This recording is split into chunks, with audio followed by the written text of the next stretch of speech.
याद रखिए आज 11,200, 11,300 और 11,400 पे, इन तीन स्ट्राइक्स पे सबसे ज्यादा पुट राइटिंग है। करीब 35 लाख से ज्यादा पुट बिकी है, जो कि इंडिकेट करता है कि बाय ऑन डिप की अप्रोच रखिए।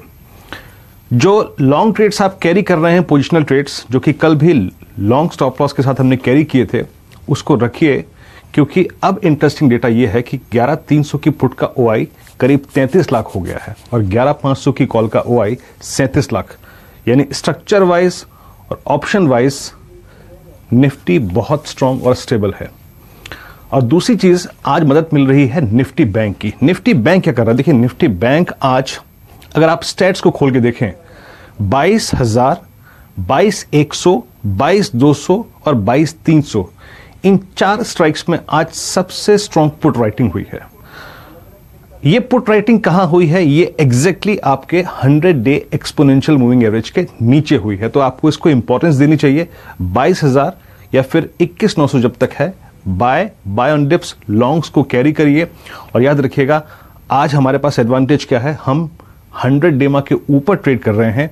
और दूसरा बड़ा एडवांटेज है, वो है HDFC। HDFC यकीन मान के चलिए कि 28 जुलाई के बाद पहली बार अब 200 डेमा के ऊपर सेटल हो गया है, तो ये एक स्ट्रेंथ का कोर इंडिकेटर है हेमंत। और जब HDFC बैंक चलता है तो बाकी भी उसके साथ कंधे से कंधा मिलाने की कोशिश करते हैं। हेमंत, आपकी अप्रोच? देखिए, सुबह वाली स्ट्रैटेजी बिल्कुल सही साबित हुई है। हम कह रहे थे कि बाजार तेजी दिखाएगा, बल्कि पिछले ट्रेडिंग सेशन में भी देखिए यही कल इसी समय बात हुई थी कि यहां से आपको रैली देखने को मिलेगी। और वापस निफ्टी देखिए अब 11,400 के ऊपर कारोबार कर रहा है। अब देखिए, हुआ ये है वीरू, हर हफ्ते मंदी करने वालों ने कोशिश तो करी है, लेकिन बुल्स की गिरफ्त में है बाजार, तो उनको फॉलो थ्रू नहीं मिला है। इस हफ्ते का लो 11,111, आप याद करिए शुरुआत में इसने यहां पर ये गया और उसके बाद वहां से रिकवरी देखने को मिली। उससे पिछले हफ्ते का अगर आप देखें तो हर हफ्ते एक बार जरूर मंदी करने वालों ने देखिए ट्राई किया बाजार को नीचे लाने के लिए, लेकिन उनके पैसे लगे हैं। और ये सीरीज जो है देखिए वापस से बुल्स के नाम लिखने जा रही है। बल्कि ये हफ्ता भी अगर आप देखिए तो हम वापस से देखिए बुल्स के नाम लिखने जा रहे हैं। अगस्त की सीरीज में शॉर्ट जिसने किया है उसको शॉर्ट अगले दिन कवर करने पड़े हैं, क्योंकि ग्लोबल बाजार हमारा साथ दे रहे थे। कल भी आपने देखा बिल्कुल ऐसा ही हुआ। तो जब तक ग्लोबल बाजार कमजोर नहीं होते, आपको डरने घबराने की जरूरत नहीं है। स्ट्रैटेजी बिल्कुल साफ है। जब तक डॉलर इंडेक्स दिखाइएगा डायरेक्टर साहब प्लीज एक बार, ये 93 के नीचे रहता है, तब तक आपको डरने घबराने की बिल्कुल जरूरत नहीं है। छोटा मोटा बाउंस दिखाए, डरिए मत। जब तक 94, 95 तक ना पहुंचे तब तक आपको चिंता नहीं करनी है।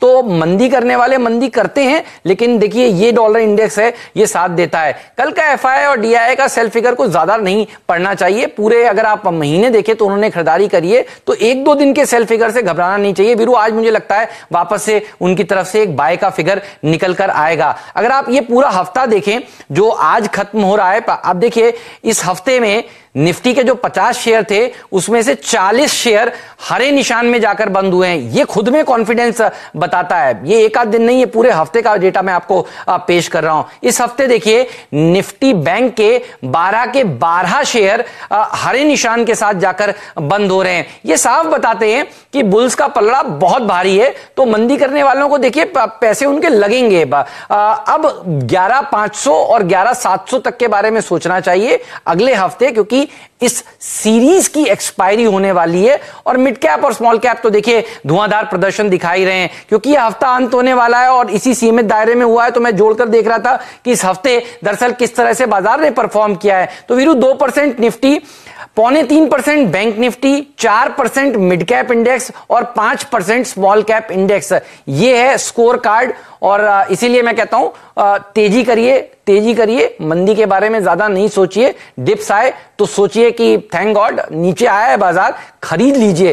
Template buy on each and every dip का है, रणनीति में कोई भी बदलाव नहीं है। चलिए जानते हैं हमारे एक्सपर्ट से इस समय उनका मार्केट का व्यू क्या आ रहा है, और एक एक टॉप ट्रेडिंग आइडिया भी उनसे हम फिर कार्यक्रम के दौरान लेंगे। और क्योंकि फेस्टिवल मोड में हम आ चुके हैं तो मुनाफे का मोदक ये तो देखिए आपको मिलने वाला ही है।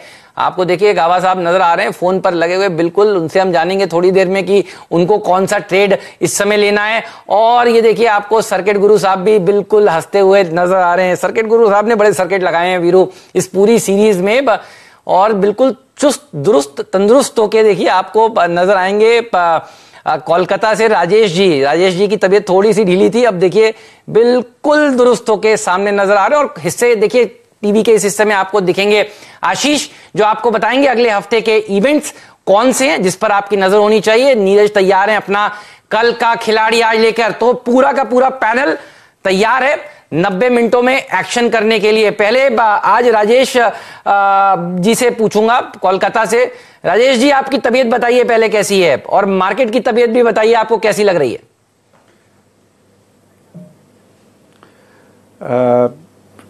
Good afternoon. Good afternoon sir ji, Virendra ji और बाकी सब पैनल में जो भी हैं, और तबीयत अभी बिल्कुल ठीक है। आप जैसे दोस्तों की दुआ से मैं जल्दी ठीक हो गया और वापस आपके चैनल पे हूँ। आज पहली बार घर से निकला हूँ और मैंने सोचा कि इससे बेहतर क्या हो सकता है कि गणेश चतुर्थी स्पेशल किया जाए। सही है, तो इस वजह से हम लोग आपको मिस कर रहे थे मैंने। तो जीता है, धन्यवाद। बताइए सर, बाजार का मिजाज कैसा लग रहा है? बुल्स ने तो अपना कब्जा और झंडा गाड़ा हुआ है। देखिए, मुझे भी बिल्कुल लगता है कि बुल्स ने अपना झंडा जो गाड़ा हुआ है। मुझे अच्छी तरीके से याद है जब पिछली बार मैंने आज से करीब महीने भर पहले यही आखिरी सौदा का शो कर रहा था, तो आपने कहा था बुल्स अभी थके हैं, डरे नहीं हैं। तो मुझे अभी भी वही लगता है, थके हैं, डरे नहीं हैं। अभी कोई भी गिरावट आए वहाँ खरीदारी करनी चाहिए। हो सकता है कि आपको निफ्टी में उतने अपॉर्चुनिटीज ना मिले, क्योंकि 11,500 के आसपास हो सकता है कुछ दबाव देखने को मिल सकता है जब तक कि उसको क्रॉस नहीं करे। तो मुझे लगता है वहाँ थोड़ा सा रेजिस्टेंस मिलेगा। बट अगर आप निफ्टी के दायरे से बाहर निकलो, मिड कैप स्मॉल कैप में, जैसे आप थोड़ी देर पहले बता रहे थे कि 5-5% तक की बढ़त हो चुकी है, मुझे लगता है कि ये अभी कंटिन्यू होने वाली है। कई जगह अनलॉक का प्रभाव पड़ेगा, कई जगह नतीजे अच्छे आए थे। इन सब चीज़ों के मद्देनज़र मुझे लगता है कुछ चुनिंदा पॉकेट्स ऐसे हैं, कुछ स्टॉक्स अभी भी ऐसे हैं जहाँ पे बिल्कुल नज़र रखनी चाहिए, खरीदारी की जा सकती है।